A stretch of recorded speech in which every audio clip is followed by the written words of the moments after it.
Ayan. So ngayon pong buwan na ito ay pinag-aaralan natin ang amazing grace of God. At naniniwala po ako na nasa kalagitnaan na tayo ngayon ng March, na-experience po natin at patuloy natin na na-experience yung grace ng Lord. Amen po ba? At na-appreciate po natin ito. Amen po ba? Or hindi pa po? Na-appreciate po natin.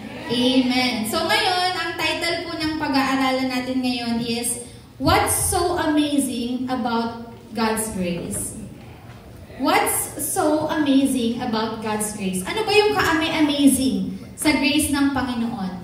So kung naalala na po natin or naintindihan na po natin kung ano yung grace ng Lord, sige nga po, ano ang grace ng Panginoon? What is grace?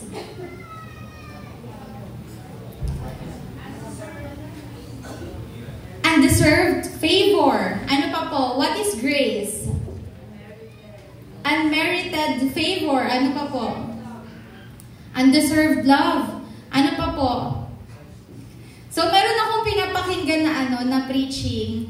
Meron po akong napakinggan na preaching. Sabi po doon, tinanong daw niya yung kaibigan niya na pastor, kung ano yung ibig sabihin ng grace para sa kanya. So, para sa kanya daw, ang ibig sabihin ng grace, alam niyo yung sagwan? Alam niyo po yung sagwan? Sa bangka? Or sagwan? Ayun. Sabi niya po, ayun daw yung grace ng Lord, yung sagwan, na parang tayo daw, nasa boat daw tayo. Tapos, yung current daw ay papunta sa hell. Yung daloy daw ng tubig ay papunta sa hell. So, si Lord daw, binigay daw yung sagwan para tayo magsagwan palayo dun sa current. Papunta sa heaven. So, yun daw ang ibig sabihin ng grace. Ano sa tingin nyo? Tama ba yun? Pwede rin. So, kung sobrang lakas mong magsagwan, di ibig sabihin, na yun? Hindi na yun amazing grace daw. Amazing you na yun. Diba? Kasi ang galing mo magsagwan So, hindi po ganun yung grace ng Panginoon na kapag napagod ka ng magsagwan, dire-diretso ka na sa hell. Tama ba? Kasi hindi mo na kayang magsagwan di wala na yung grace ng Lord. Nandiyan lang yung grace ng Lord, hindi mo isasagwan. So, hindi po ganun yung grace ng Panginoon kasi nga yung grace ng Lord is unmerited, hindi mo pinaghihirapan. Hindi mo in-earn at hindi mo deserve yung kindness and favor of God. So, yun po daw ang ibig sabihin ng grace. So, ngayon, ano ba yung amazing? Ano yung amazing doon sa grace ng Panginoon? Sabi sa Ephesians 2:8-9, Ephesians 2:8-9, For it is by grace you have been saved through faith, and this is not from yourselves. It is the gift of God, not by works, so that no one can boast. So, ibig sabihin, hindi yun sa pagsasagwan mo. Tama? Yung grace, hindi siya sa pagsasagwan mo kasi nga daw, sabi dun, not by works, so that no one can boast. Kung napakatindi ng lakas ng braso mo, tapos ang galing mo magsagwan, dahil na yun sa galing mo. Magyayabang ka ngayon na pagdating mo sa langit, Oh Lord, nandito ako kasi nagsagwan ako hanggang dulo. Hindi ako bumitaw. At nakikita mo, yung iba kong kasama wala dito dahil hindi sila nagsagwan. Tama ba? Hindi tayo saved by works We are saved by grace through faith. Amen? So, yun po yung amazing doon sa grace ng Lord. Kung iisipin po natin, napaka-amazing niya kasi hindi mo siya kailangan paghirapan. Hindi mo siya kailangan, dito sa mundo kasi, para makuha mo yung mga bagay, kailangan maghirap ka, magsikap ka, kailangan madiskarte ka. Tama po ba? Pero sa Lord, yung salvation, binibigay niya freely. Hindi mo kailangan paghirapan, andyan na. Kailangan mo lang i-claim through faith. Okay? At sabi rin sa Romans 11:6, And if by grace, then it cannot be based on works. If it were, grace would no longer be grace. So kung base daw sa mga gawa mo, hindi na yun grace. Tama po ba? So, ayun daw po ang grace. So ano ba yung amazing about God's grace? What's so amazing about God's grace? Unang-una po, meron lang po tayo ditong 4. 4 lang. What's so amazing about God's grace? Unang-una, it is sufficient. Sapat po siya. Ang biyaya ng Panginoon ay sapat. Amen po ba? Sapat siya sa pangangailangan mo, sapat siya sa kahinaan mo. Sabi sa 2 Corinthians 12:9-10, ganito ang kanyang sagot. Sagot po ito ni Pablo. Uulitin ko lang po, napakaganda kasi na tong verse na to kapag pagka ninamnam mo yung ibig sabihin niya. Sabi dito, ganito ang kanyang sagot, ang pagpapala ko ay sapat sa lahat ng pangangailangan mo. Amen? Lalong nahahayag ang aking kapangyarihan kung ikaw ay mahina. Kaya't buong galak kong ipagmamalaki ang aking mga kahinaan upang lalo kong madama ang kapangyarihan ni Kristo. Sabi sa 10, dahil kay Kristo, walang halaga sa akin kung ako may mahina. Kutyain, pahirapan, usigin, at magtiis, sapagkat kung kailan ako lalong mahina, saka naman ako nagiging malakas. Napakaganda po ng verse, di ba? Kung hihimayin po natin, sabi dun, ang pagpapala ko ay sapat, sabi ng Lord kay Pablo. At ganun din sinasabi yan ng Lord sa bawat isa sa atin. Yung pagpapala niya sapat sa pangangailangan natin. Ano man yung mga kakulangan natin sa pinansyal, sa intellectual, ganun din sa spiritual natin, yung pagpapala niya sapat. Okay, walang pagkukulang, sapat daw. Kaya sabi dun ni Apostol Pablo, kaya't buong galak kong ipagmamalaki ang aking mga kahinaan. Minsan tayo kapag nangihina tayo, nahihiya na tayo. Tama po ba? Ang tendency natin kapag nangihina tayo, wag na kaya ako mag-church kasi na-fail ko na naman si Lord, na-disappoint ko na naman si Lord. Wag na kaya ako magpatuloy kasi hindi naman ako nagpapatuloy, hindi naman ako lumalago. Palagi lang ako nag-fail. Pero anong sabi doon ni Apostol Pablo? Sabi niya doon, nawala. Sabi niya doon, kaya buong galak kong ipagmamalaki ang aking mga kahinaan. Amen. So, ganun pala dapat. Kasi nga, doon napapahayag yung kapangyarihan ng Lord kapag tayo ay mahina. Kasi kung lagi tayong malakas, yun nga, baka baka magyabang tayo. Baka hindi na tayo nabubuhay ayon sa grace of God. Tama po. Kaya, perfect pala talaga yung grace ng Lord sa weaknesses natin. Kasi lalong nahahayag yung kapangyarihan niya pag nararamdaman natin na mahina tayo. Na iniisip natin, this is not me, this is God. Hindi to dahil matalino ako, hindi to dahil magaling ako, hindi to dahil madiskarte ako, kaya meron ako nararating sa buhay. This is the grace of God. Amen? Lahat ng meron tayo ngayon, dahil sa grace yan ng Panginoon. Kaya tayo naririto, kaya kayo nakaupo dyan ngayon, that is because of the grace of God. Ginising tayo ng Panginoon, binigyan niya tayo ng breath of life. That is because of the grace of God. Amen? Kasi diba sabi nga may napakinggan ako si Tita Brenda ata na preaching yun, kung wala ang grace ng Panginoon, dahil sa mga kasalanan natin, wala na tayo. Ligwak na tayo. Diba sa devotion natin, nung panahon ng mga Israelita, nilalamon na lang bigla ng lupa. Pagka nag-oppose sa leader, lahat tayo, nakapagsalita na tayo sa mga leader natin. Tama po ba? Sinasadya man natin hindi, nagkakasala po tayo everyday. Sabi sa Roma 3:23, sapagkat ang lahat ay nagkasala at walang sino man ang nakarating sa kalwalhatian ng Lord. So kung sasabihin po natin na tayo ay walang kasalanan, pinapasinungalingan po natin ang Biblia. Tama po ba? Kasi sabi doon, Roma 3:23, sapagkat ang lahat ay nagkasala. For all have sinned and fall short of the glory of God. Wala pong matuwid, wala kahit isa. So we all need the grace of God. Amen po? Kailangan natin ng grace ng Panginoon every day sa buhay po natin. And what's amazing is, it is sufficient. sapat po yun. Sapat ang grace ng Lord sa pangangailangan po ng bawat isa sa atin. Amen? Sabihin mo nga, isn't it amazing? Sa katabi mo, isn't it amazing? Huh? Kung ayaw mo ng English, di ba kamangha-mangha? Kamangha-mangha.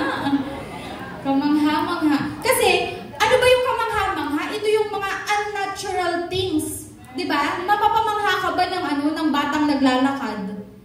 Hindi naman, di ba? Eh kung yung kagaya ni Daniel, nakita mo maglakad bigla. Amazing yun, tama? Kasi hindi pa niya kaya maglakad.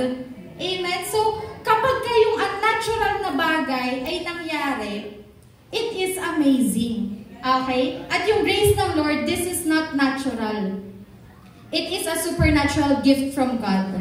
Kaya dapat lagi nating ina-acknowledge that the grace of God is amazing. Okay? So, ulitin natin, isn't it amazing? Okay. So, yung grace daw ng Panginoon, kino-cover niya lahat ng mga mabubuting bagay, mga pangit na bagay, mga masasamang bagay sa buhay po natin. Lahat ng areas sa buhay natin, kino-cover ito ng grace ng Panginoon. Mabuti, maganda, pangit man, parang para siyang gift wrapper. Kung pangit man yung nasa loob o maganda, nandoon yung yung covering. Okay po? Kaya napaka-amazing. At sabi dito, maganda yung meron ako nakita na words dito, sabi doon, God's grace shines brightest in the broken places of our lives. Ang ganda, no? God's grace shines brightest in the broken places of our lives. Kung saan ka broken, doon mas lalong nagsha-shine yung grace ng Panginoon. Parang yung ano ba yung illustration doon? Yung bituin na mas nagsha-shine siya kapag ka madilim na madilim yung langit. Tama po. Ganon din sa life natin. Sa pinaka-down na moment ng life natin, sa pinaka-lugmok na moment ng buhay natin, doon nagsha-shine ng bonggang-bongga yung grace ng Panginoon. Amen po ba? Alam ko, na-experience na ng bawat isa sa atin yun na dumating tayo sa pinaka-lugmok na sitwasyon natin. Tapos, biglang may mga blessing na dumarating sa'yo, biglang may unexpected na mangyayari sa'yo na iniisip mo lang. Tama? Iniisip mo lang siya. Hindi mo pa nga binubukan ng labi, pero binibigay na ng Lord. So, ganun ka-amazing yung grace ng Lord na hindi mo pa hinihingi, binibigay niya na. Kasi alam niya na kailangan mo yun. Kasi nga, it is sufficient. Okay po? So, yun yung una. Pangalawa, why is the grace of God amazing? It does not discriminate. Hindi siya nagdi-discriminate, hindi siya nagtatangi ng tao na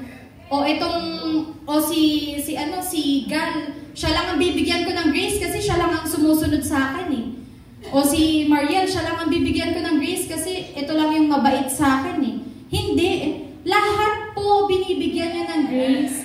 Amen? Isang patunay po dito yung naalala niyo po yung magnanakaw sa tabi ni Jesus?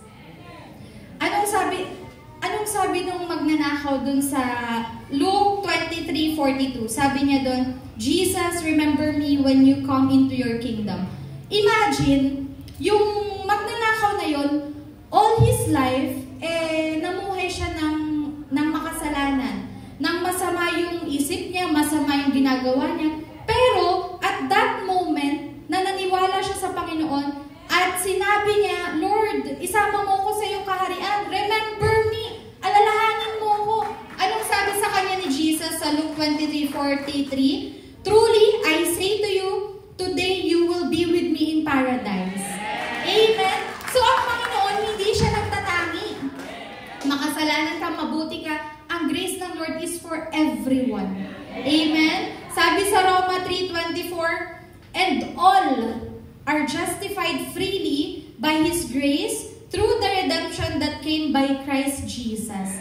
Amen? Anong sabi doon? Hindi naman sinabi doon, and some are justified. Ang sinabi doon, and all, ang lahat daw is justified freely by His grace through the redemption that came by Christ Jesus. So wala pong tinatangi ang grace ng Panginoon. Yung mga mabubuti, mga masasama, sinisikatan ng araw. Tama po ba? Nakakalanghap ng sariwang hangin. Nakakakain. Saan po ba galing ang lahat ng bagay na iyon? Sa Lord lang po. Tama po ba? So hindi po nagtatangi ang Panginoon. Kaya kung iisipin po natin, dapat ganun din tayo. Na ang Lord nga ay hindi nagtangi. Lord po siya ha. Paano pa kaya tayo? Parang nung mga nakaraan po nag-evaluate ako kasi may sa devotion po, 'di ba? Parang may mga pariseyo. So inisip ko parang kapag ka sobrang tagal mo na, yung balik tayo dun kanina sa sa sagwan. Pag unang nakakilala ka sa Panginoon, ang pagkakilala mo sa grace is talagang galing sa Panginoon at maliligtas ka lang through His grace. Pero habang tumatagal na naglilingkod ka, na ginagawa mo yung kalooban ng Panginoon, parang iniisip na natin maliligtas tayo dahil sa gawa natin. Kasi nagpapatuloy ako, kasi gumagawa ko sa kalooban ng Panginoon, which is parang mali. Amen po. Kasi dapat, parang si Apostol Pablo, hindi niya kinakalimutan na siya ay ligtas dahil sa grace ng Lord. Hindi dahil sa pagpapagal niya. Diba, anong sabi niya doon na hindi niya pinagmamalaki kung ano man yung nagawa niya. Amen. Ang pinagmamalaki niya ay si Kristo sa buhay niya. Tama po. So, ganun din tayo. Parang dahil sa tagal natin minsan, baka nagiging pariseyo na tayo na tinitignan na lang natin yung mga iba. Hindi na natin na-accept yung message ng Lord. Kasi ako personally, ganyan po yung naging evaluation ko na parang kapag ka Sunday, familiarity na, parang, or familiar na, parang sisimba ka na lang, sasayaw ka, tapos pag midweek, pupunta ka na lang, pero parang hindi na na-accept yung talagang purpose ng gawain. So, salamat sa Lord kasi binubuksan niya yung ating mga isipan. Kasi, parang pag-mislead ng kaaway na kailangan mong pumunta kasi kailangan. Pag hindi ka pumunta, baka pagalitan ka. Kapag hindi ka pumunta, hahanapin ka ng alaga mo. So, hindi na natutupad yung pinaka-purpose. Bakit po ba tayo naglilingkod? At bakit po ba tayo pumupunta dito? Amen po. Kasi parang ako naging evaluation ko yun na parang minsan nasasayang yung pagpunta ko kasi nga hindi ko na-accept. Kasi nakatingin na ako sa ibang bagay. Amen? So, salamat dahil nagkaroon ng topic na Amazing Grace of God na minumulat uli yung isip natin that we are being saved by the grace of God. Amen? Not by works. Kasi wala po talaga tayong tayo po ay wala talaga. Kahit anong effort natin, wala po tayong maipagmamalaki sa Panginoon kahit katiting. Amen? So it is really by the grace of God. At yung grace ng Lord, it's so amazing kasi hindi siya nagdi-discriminate. Amen? At yun ang isa sa mga amazing na bagay, bakit tinawag na amazing grace. Yung grace ng Panginoon. Amen po? So ayun, grace is available for both saved and the sinner. So wag po tayong di-discriminate kasi ang Lord ay hindi nagdi-discriminate. Yun ang maging natin, maging prayer natin na mas maging parang uhaw tayo na i-save yung mga kaluluwa na naliligaw. Kasi parang ako, kung sino yung nandyan, yun yung alagaan mo. Kasi yan yung yan yung nandyan yan yung sumusunod sa'yo. Pero hindi pala kasi si Lord, ang gusto niya is yung mga naliligaw. Mas mabangong samyo sa Kanya, yung mga sinner talaga. Amen? Kasi hindi raw siya naparito para sa mga walang sakit Naparito siya para sa mga may sakit. Tama po. So, tayo rin, huwag tayong mag-discriminate. Amen? So, pangatlo, why is God's grace amazing? It is unaffected by the degree of our sin. It is unaffected by the degree of our sin. Hindi siya naaapektuhan kung sobrang lala na yung kasalanan mo. Amen? Kung ano yung tinanggap mo nung una, that is the same amount of grace nung ngayon na nagkakaroon tayo ng kasalanan. Amen? Hindi siya naaapektuhan kung gaano nakalala yung kasalanan natin. Tayo lang yung nagbibigay ng mindset na sobrang makasalanan ko na, napakalayo ko na sa Lord, hindi na ako tatanggapin ng Lord, kaya alis na lang ako. So, hindi po ganun ang mindset ng Panginoon. Amen po? Kasi yung grace ng Lord, it is not affected sa mga kasalanan po natin. Grace pa rin yan ng Lord eh. Kahit maging makasalanan tayo, maging mabuti tayo, it's still the same grace from God na ibinibigay niya sa bawat isa sa atin. Amen? Kaya hindi po affected by the degree of our sin. Sabi sa Roma 5:20, the law was brought in so that the trespass might increase. But where sin is increased, grace increased all the more. Amen? Nakuha po ba natin yun? But where sin increased, grace increased all the more. Lumalala yung kasalanan natin, pero yung grace ng Lord nag-i-increase all the more. Mas nag-i-increase siya. Higit pa dun sa kasalanan po natin. Amen po. Buksan natin sa Tagalog, Roma 5:20. Sabi po dito, nang magkaroon ng kautusan, dumami, ay tama ba? Ayan, dumami ang pagsuway. Ngunit sa pagdami naman ng mga pagsuway, ay lalong sumagana ang kagandahang loob ng Diyos. Amen? So, wag tayong malulungkot kapag nag-fail tayo kasi nature natin yan eh. Pero, hindi yun nagbibigay ng excuse sa atin para intentionally gumawa tayo ng mali. Amen po? Pero, ito yung grace ng Lord na habang tayo ay nagkakasala, mas lumalalim yung kanyang kagandahang loob, mas sumasagana. Amen po ba? Habang lumalawak yung pagkakasala natin, lumalawak din lalo yung pag-ibig ng Lord, yung biyaya ng Panginoon sa bawat isa sa atin. So wala talaga tayong maidadahilan para lumayo sa Panginoon. Diba? Kasi ang grace ng Lord, kahit na anong layo natin, pili tayo nire-reach out. Amen po? Ganun ka-amazing yung love ng Panginoon, yung grace ng Lord sa bawat isa sa atin. Hindi siya naapektuhan. Gano'n man tayo magkasala. Grace at grace pa rin yan ng Panginoon. Hindi yun nagbabago. Amen po? And last, number 4, pang-apat po, why is the grace of God so amazing? There is no shortage on God's grace. There is no shortage on God's grace.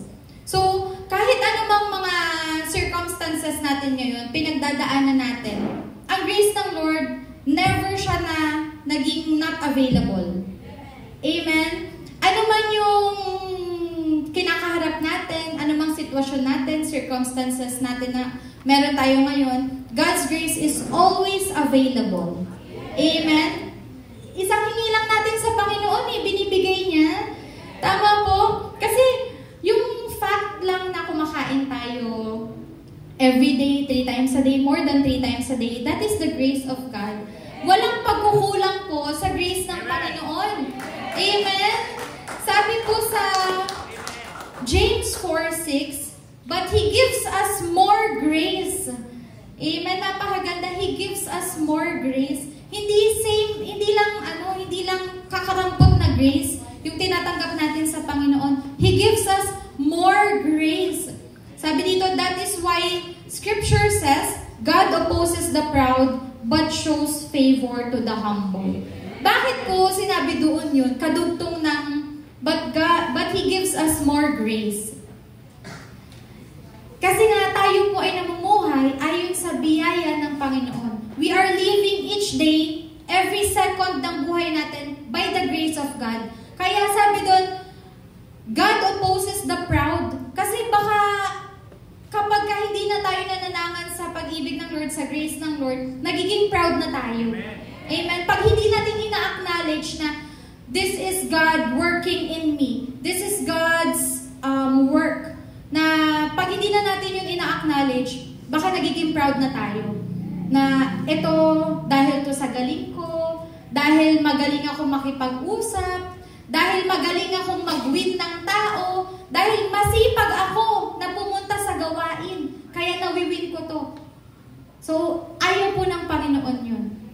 Lahat po ng ginagawa natin, wala po yan sa katiting na ginawa ng ating Panginoong Jesus to give us freedom.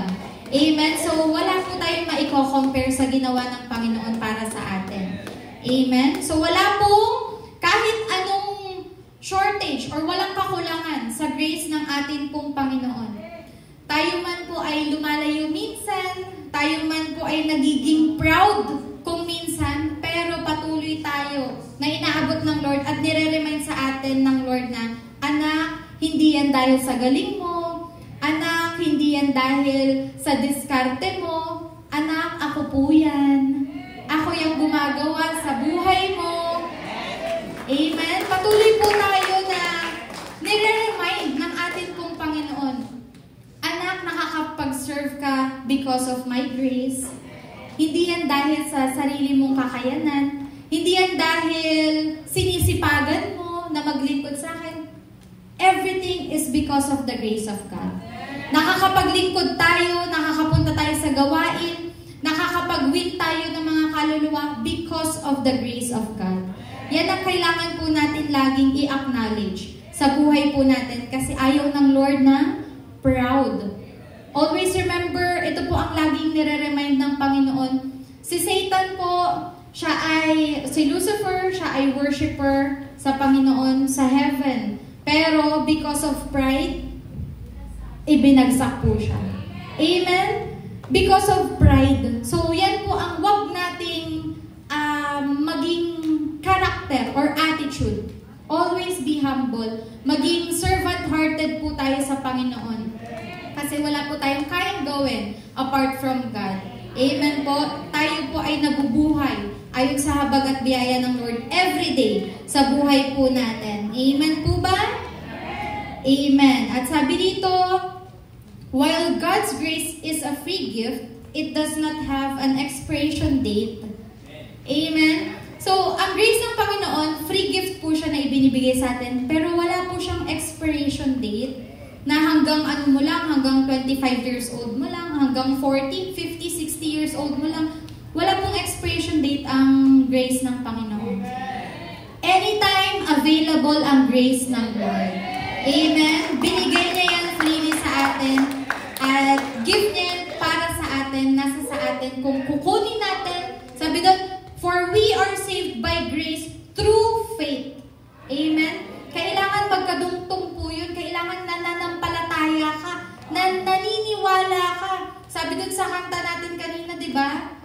My Redeemer lives. Ano yun? I believe. Ay, mali. Iba yun. O, basta I believe. Kailangan naniniwala po tayo. Hindi po pwede na ano lang, Lord, kung ano na lang ibigay mo sa akin, wag pong ganun. Kasi sabi sa Matthew 7:7, ask and you will receive. Amen? Seek and you will find. Knock and the door will be opened. Baka kaya hindi tayo tumatanggap kasi hindi tayo humihingi sa Lord. Remember, ang grace ng Lord ay malawak. Amen? Nothing is impossible. Di ba yung testimony ni Ninong Alex? Grace yun ng Panginoon eh. Amen? Dahil ba yun bumili siya ng cellphone? Dahil ba yun may pera siya kasi bumili siya ng cellphone? O dahil ba yun sinipagan niya, pumunta siya sa malayo, kaya siya nanalo nung kotse? Di naman pwede ba? It is the grace of God. Amen? And eye-opener lang po yun na nothing is impossible sa Kanya. Amen? Ang mga miracles po ng Lord ay para sa faith natin na mas lumalim, mas lumawak. Amen? Kasi paano mo malalaman that God can do amazing things kung walang mga testimonies? Amen po? Paano mo malalaman na God can heal the sick kung walang testimonies from the Bible and sa mga tao sa paligid natin? Amen? Dati ang pananaw ko sa testimony, parang sabi ko, ayoko nagte-testimony kasi parang feeling ko, pagmamayabang lang yan. Pagmamayabang yung testimony. Pero, hindi pala, kapag ka ginras mo yung essence ng testimony, ma-feel mo na, God's work na pinapakita niya sa'yo that He can do amazing things, He can do the impossible, at walang imposible sa Kanya kasi kaya nga siya tinawag na God, diba? Kasi He can do the impossible. So, ganun lang po pinapatunayan ng Panginoon that His grace is sufficient, His grace does not discriminate. Wala pong diskriminasyon, okay, sa grace ng Panginoon. And ang grace po, it is not affected by our sins, by the degree of our sins. Gano'n man kalalim, kalawak yung kasalanan natin. Pwede tayong bumalik sa Panginoon. Amen? One step back lang po. And there is no shortage on God's grace. Amen po ba? So, yun po at sabi dito sa conclusion, 1 Timothy 1:14, the grace of our Lord was poured out on me abundantly. Amen? Dapat kiniklaim po natin yun, no? The grace of our Lord was poured out on me abundantly, along with the faith and love that are in Christ Jesus. Amen? So, ang grace ng Lord, binuhos na sa atin abundantly, hindi kakarampot. Amen? At ang grace ng Lord can do amazing things, can do miracles. Amen po ba? Dapat i-claim natin yun. So, you are already filled with God's amazing grace. Naalala ko lang po, amen. Okay. Amen. So, naalala ko lang po yung last na ko dito na midweek, ang prayer ko doon, sabi ko, or ang testimony ko noon yung bagong work ko. Kaya lang namumroblema ako sa schedule ko noon. So, ang testimony, ang prayer ko noon, nung last na preaching ko, naalala ko, is maging maayos yung schedule ko. And praise God, alam niyo po, pinag-pray ko yun sa Panginoon. Nung bago na kami ng schedule, tapos na yung training namin, hiniwalay na kami. Alam niyo po ba yung napunta sa akin na schedule, ang prayer ko walang Sunday. Eh di, sinabi ko na yun sa TL ko, pwede po ba na walang Sunday yung schedule ko? Tapos nung nagbigayan na ng schedule, alam niyo po ba, ako lang yung may Sunday sa aming lahat. Ang amazing! Sabi ko, bakit ganun? Ako lang yung nag-request na walang Sunday. Ako lang yung may Sunday. Tapos, salamat sa Lord kasi pang madaling araw na po ako. So, yung iniiyak ko nun na hindi ako makapagsimba ng Wednesday, ng worship night, nakaka-attend na po ako ngayon. Salamat sa Lord. Amen. Talagang kapag ka pinag-pray mo, nung mga panahon na yun, dun mo talaga makikita yung pagkilos ng Lord, yung grace ng Lord na pinifeed ka niya ng mga dapat mong ipag-pray. Parang nung panahon na yun, pinag-pray ko, Lord, wala pong imposible sa inyo. Tapos, pinapaalala sa akin ng Lord, sabi niya sa Jeremiah, ano ba yung sabi niya sa Jeremiah? I am the Lord, nothing is too hard for me. Sabi niya doon, ako si Yahweh, anong mahirap sa akin? Sabi niya doon, tapos parang i-internalize mo, ano ba yung pinaka-meaning doon? Ako si Yahweh. Sabi niya, akong si Yahweh, I am the Lord. Siya lang naman yung may gawa sa lahat ng bagay. Amen? Minsan kasi nakakalimutan natin yun na siya yung may gawa ng lahat ng bagay. Kaya parang it seems impossible sa atin. Parang imposible, pero kapag binalik-balikan natin yung words ng Lord, kaya mahalaga talaga yung devotion kasi may alam tayo na salita ng Panginoon. May kiniklaim tayo na word of God. So paulit-ulit lang i-claim natin, Lord, ikaw po si Yahweh. Kaya niya sinabi, ako ay si ako nga. Amen? Kasi yung name pa lang niya is powerful enough sa mga prayers po natin. Amen? And nothing is impossible. Tapos, i-declare mo pa, Roma 8:28. Roma 8:28, ano po yun? All things work together for good, for those who love the Lord and who are called according to His purpose. So, lahat ng bagay,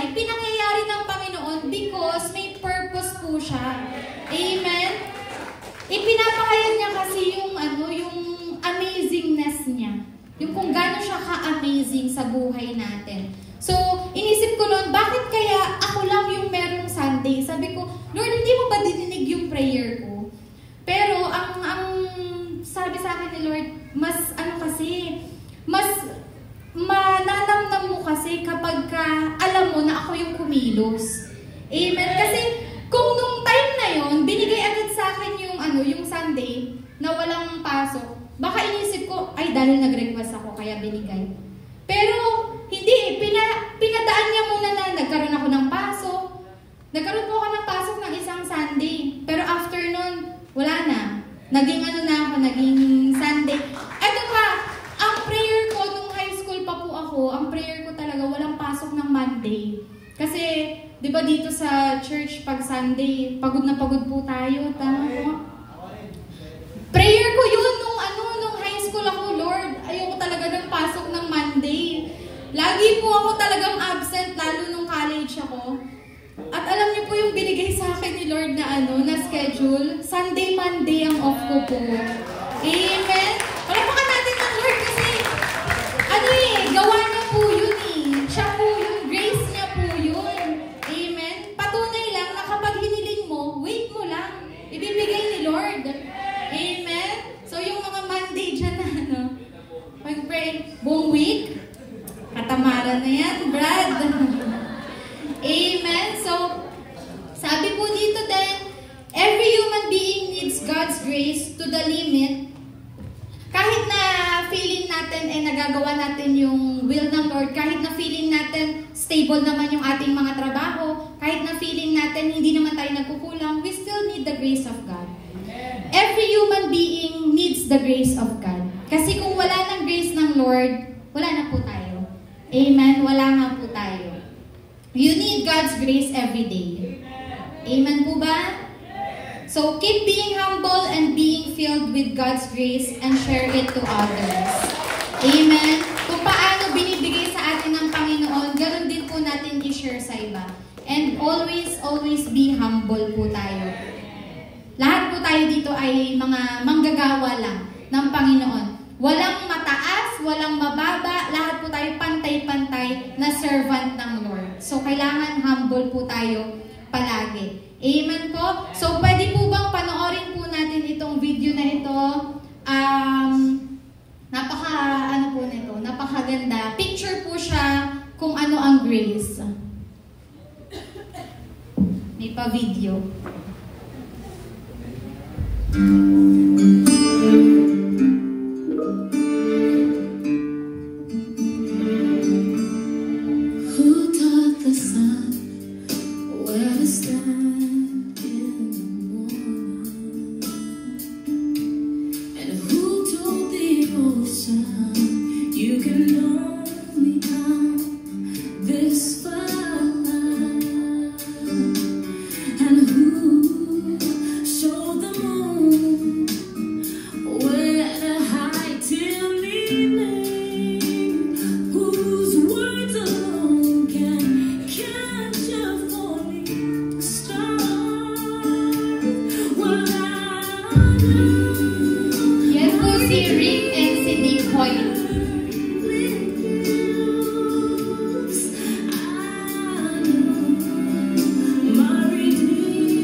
Amen. So, imagine, yung nandun po sa chair, tayo po yun. Hindi natin kaya ng tayo lang. We are being pushed by God. Amen. Kaya tayo nakakalakad, kaya tayo nagtatagumpay sa buhay. It is all because God is pushing us. Amen. Yung grace ng Lord yung nagpupush sa atin para magpatuloy. Amen. Every day sa buhay po natin, meron tayong battle. Amen po. At parang yung dun sa video na yon, parang picture siya ng grace kasi yung tatay po, yung anak kasi na yun, gusto niyang sumali sa triathlon. Alam niyo po yung triathlon, yung may bike, yung may swimming, tapos may running. Gusto niyang gawin yun, pero yung tatay nung una, syempre hindi naman siya fit para gawin yun. Pero dahil mahal niya yung anak niya, pinagbigyan niya. Nag-training po yung tatay niya. At napakatagal po nilang ginawa yung pagsali sa triathlon na yun. Lahat po ayun ay napangyari because mahal po nung tatay yung anak. Amen? At yun po yung punot dulo ng grace ng Lord. Dahil mahal tayo ng Panginoon. Kaya binibigay niya yung grace niya sa bawat isa po sa atin. Amen? So, bakit mahalaga na tanggapin natin yung grace ng Lord at lagi nating alalahanin that it is amazing? Bakit po mahalaga? Kasi it allows us to walk at to live ng may pagpapakumbaba sa Panginoon. Na hindi natin kaya ng sarili lang natin. Wala tayong kayang gawin kung wala ang grace ng Panginoon. So, kailangan everyday, lagi nating dinideclare sa buhay natin, inaalala natin that God's grace is so amazing sa buhay po natin. Amen? Dapat lagi nating inaalala na ang grace ng Panginoon so amazing. Na binibigyan tayo ng hope, ng forgiveness, ng humility, at yun din dapat yung binibigay natin sa iba. Amen po. Huwag tayong magtatangi ng iba. At sa pagtatapos po, ito lang ang iiwan nating mga salita. You don't need more. You need God's favor. Amen. So, lahat po na meron tayo sapat sa pangangailangan natin. You don't need more. Huwag nating i-compare yung sarili natin sa iba. Huwag tayong maghangad ng iba. You don't need more. You need God's favor. And what is that God's favor? It is the grace of our Lord. You need the grace of God sa buhay po natin. Amen? Tayo pong lahat ay tumayo. At palampakan po natin ang Lord sa oras na ito. Amen. Minsan po, kapag binibigay na sa atin ng Lord yung prayer natin, nakakalimutan na natin na hiniling natin yun sa Kanya. Minsan nakakalimutan natin kasi ang tinitignan natin yung mga bagay na wala tayo. Amen po? Yung time po na binigay ng Lord sa akin yung schedule ko na 4 a.m. to 1 p.m. Tuwang-tuwa ako nung una. Kaso nung pumapasok na ako, madaling araw, hirap na hirap akong gumising. Tapos, pag pauwi, sobrang init. Grabe, para akong nasusunog sa init. So, ang tendency, nagre-reklamo ako sa Panginoon. Sabi ko, hindi naman sa Lord, nagre-reklamo ako na grabe ang init. Parang naiiyak ako sa sobrang init po talaga. Yung naka-stoplight, tapos naghihintay ka na mag-go, napaka-init. Pero nire-remind sa akin ng Lord, di ba, hiniling mo yan?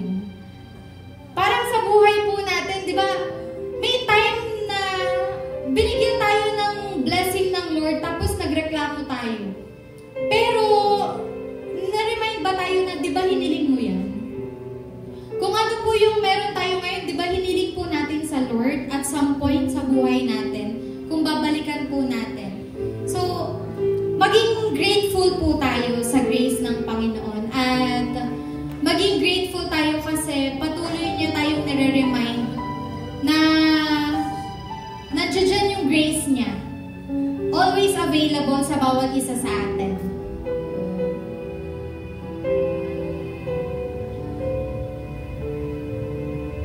So tayo po ay